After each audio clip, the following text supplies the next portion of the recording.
ভারী বস্তু ওঠানোর সময় ইয়া আলী বলা কি শিরক? আলী রাদিয়াল্লাহু তাআলা আনহুকে মিন করে যদি তাকে ডাকা হয় ভারী বস্তু উঠানোর সময়, উদ্দেশ্য তিনি সাহায্য করবেন, যেমন বলা হয় ইয়া আলী আল মাদাদ, হে আলী আপনি মদত করেন, সাহায্য করেন, তাহলে এটা শিরক। কারণ মৃত কোনো ব্যক্তিকে ডেকে তার কাছ থেকে সাহায্য চাওয়া এবং তাকে সাহায্যকারী মনে করা এটা ঈমান বিধ্বংসী বিষয়, শিরকি বিষয়।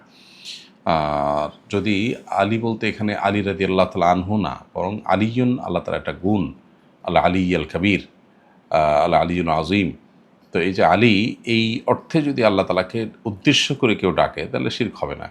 কিন্তু সাধারণত আমাদের সমাজে এখানে আলী বলতে আলী রাদিয়াল্লাহু তাআলাকে বোঝানো হয়, কারণ ইয়া আলী আল মাদাদ এবং আলী রাদিয়াল্লাহু তাআলা ডানে বামে তার নামটা লিখে তার উপরে নিচে বিভিন্ন জায়গায় ফাতেমা, হাসান, হোসেন রাদিয়াল্লাহু তাআলা আনহু ইত্যাদির নাম লেখা হয়।